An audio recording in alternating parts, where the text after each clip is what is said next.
Assalamualaikum warahmatullahi wabarakatuh.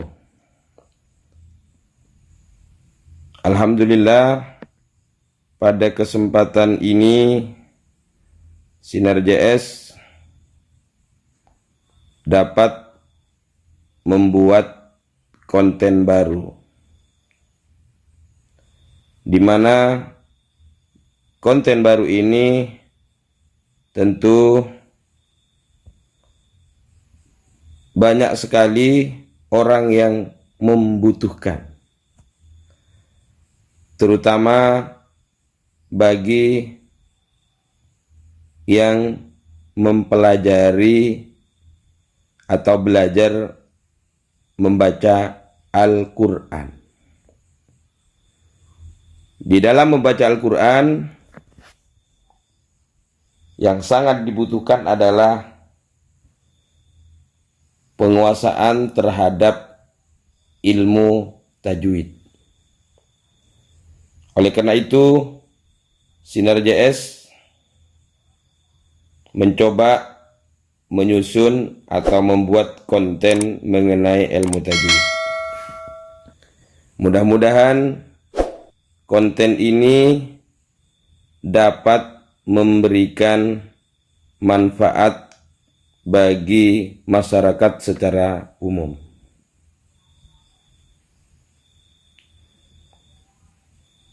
Pada kesempatan kali ini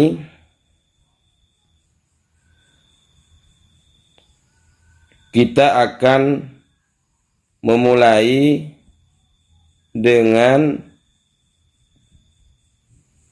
bab atau hukum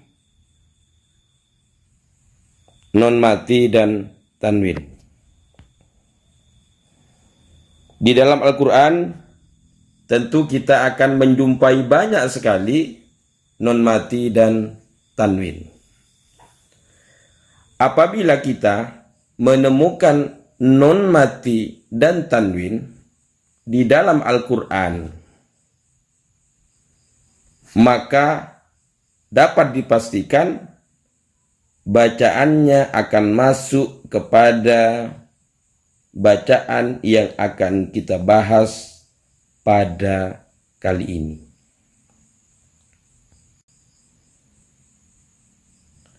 Hukum non mati dan tanwin.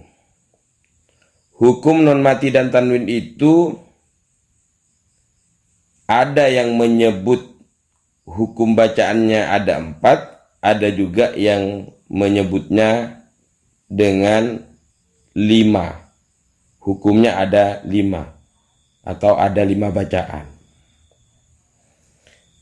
Kalau misalnya ada yang mengatakan hukum non mati dan tanwin itu dibagi menjadi 4, dapat dipastikan dari keempat itu salah satunya adalah idgham. Di dalam idgham sendiri nanti pasti akan dibagi lagi menjadi 2, yang pada akhirnya hukum bacaannya juga menjadi 5. Jadi di sini kita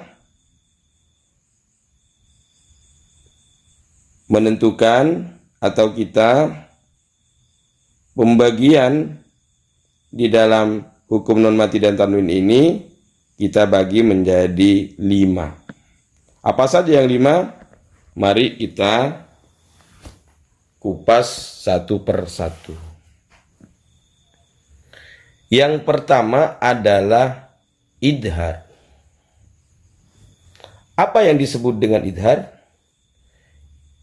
Bacaan idhar adalah apabila ada non mati dan tanwin bertemu dengan salah satu huruf idhar, maka bacaannya harus dibaca jelas atau dibaca terang. Karena idhar sendiri artinya adalah jelas atau terang. Apa saja huruf-huruf idhar? Huruf idhar itu ada 6, yaitu hamzah, ha, ain, ha, win, dan kho. Jadi sekali lagi, yang disebut dengan bacaan idhar itu adalah apabila ada non mati dan tanwin bertemu dengan salah satu huruf yang 6 tadi, maka dibaca idhar atau dibaca jelas. Ini yang pertama. Yang kedua, idgham ma'al gunnah, atau orang banyak menyebutnya dengan bacaan idgham bi gunnah. Apa idgham bi gunnah? Idgham bi gunnah itu artinya adalah idgham memasukkan, ma'al gunnah atau bi gunnah berarti didengungkan. Berarti idgham bi gunnah itu dimasukkan dan didengungkan. Jadi sekali lagi, yang dimaksud dengan idgham bi gunnah adalah apabila ada non mati atau tanwin bertemu dengan salah satu dari huruf idgham bi gunnah, maka dibaca, dimasukkan dan didengungkan. Apa saja huruf-huruf idgham bi gunnah? Huruf idgham bi gunnah itu adalah ya, nun, mim, dan waw. Kita banyak sekali menemukan di dalam ilmu tajwid tentang atau mengenai tanda-tanda idgham bi gunnah ini, yaitu dalam kalimat atau dalam kata yanmu. Jadi kita menemukan dalam kalimat yanmu, iya, nun, mim, waw. Itulah yang dimaksud dengan idgham bi gunnah. Itulah hukum yang kedua. Yang ketiga adalah idgham bila gunnah. Kalau tadi yang kedua idgham bi gunnah, yang ketiga adalah idgham bila gunnah. Idgham bila gunnah ini hurufnya ada 2, yaitu lam dan ro. Apa bedanya idgham bi gunnah dengan idgham bila gunnah? Kalau idgham bi gunnah tadi kan dimasukkan dan didengungkan. Kalau idgham bila gunnah adalah dimasukkan tanpa dengung. Dimasukkan dengan tanpa dengung. Jadi dimasukkan tapi tidak didengungkan tanpa dengung. Jadi idgham bila gunnah adalah apabila ada non mati atau tanwin bertemu dengan huruf lam atau ro, maka dibaca idgham bila gunnah. Kemudian berikutnya adalah iklab. Bacaan iklab. Iklab artinya membalik atau terbalik. Apa maksudnya membalik atau terbalik? Maksudnya adalah non, karena yang kita bahas ini adalah non mati dan tanwin, maka tentu yang dibalik adalah non mati dan tanwinnya. Dibalik bagaimana maksudnya? Jadi maksudnya adalah non mati atau tanwin yang kita jumpai di dalam Al-Quran, ketika masuk bacaan iklab, maka dirubah non mati dan tanwinnya menjadi mim.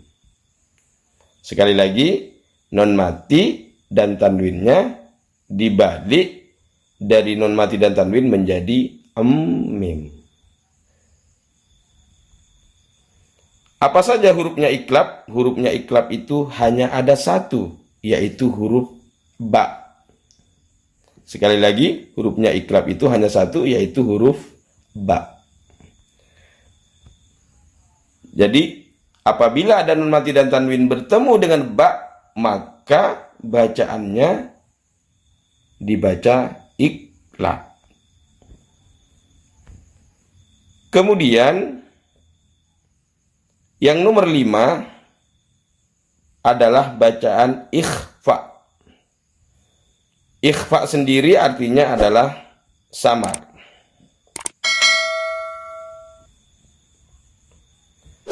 Jadi, yang dimaksud dengan ikhfa adalah apabila ada nun mati dan tanwin bertemu dengan salah satu huruf ikhfa, maka bacaannya dibaca samar.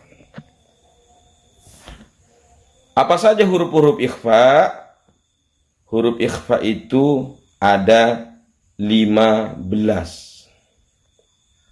yaitu ta, sa, jim, dal, zal, za, sin, shin, shod, dot, to, dha, fa, qaf, kaf.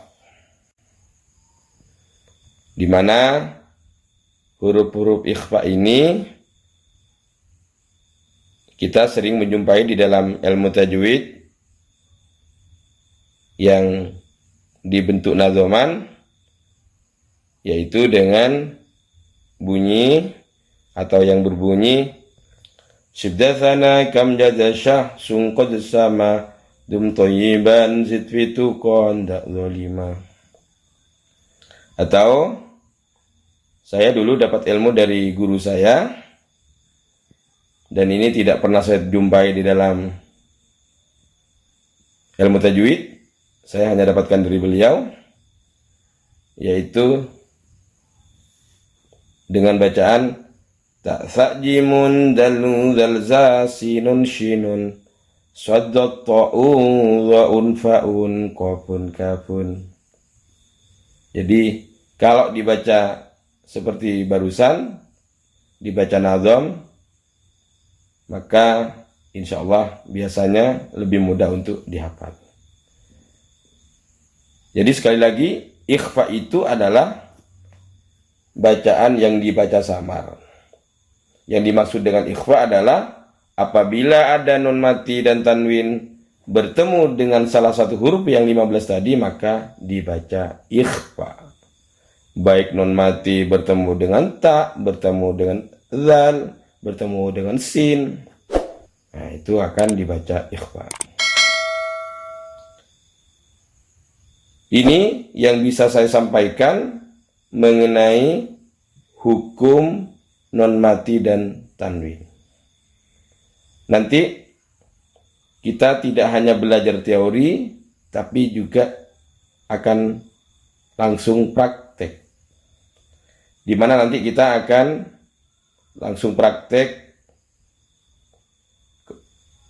ke ayat-ayat Al-Quran. Misalnya surat-surat pendek, surat Al-Fatihah, dan seterusnya, atau ayat-ayat yang lain. Jadi nanti langsung kita akan belajar lebih detail lagi, insya Allah lebih mudah dipahami. Jadi nanti kita akan praktek. Dan perlu diketahui bahwa bagi pemula, bagi kita yang baru belajar tajwid ini, tentu ini untuk memudahkan harus kita hafal. Karena kalau tidak kita hafal, banyak orang baca Al-Quran tidak hafal mengenai bacaan-bacaan tajwidnya, dia hanya membaca saja, kadang benar, kadang kurang pas, kadang salah. karena memang kurang menguasai dan tidak dihafal. Kalau dihafal bacaan-bacaannya, maka insya Allah lebih fasih, lebih mudah membaca Al-Quran. Oleh karena itu, saya sarankan harus disempatkan untuk menghafal.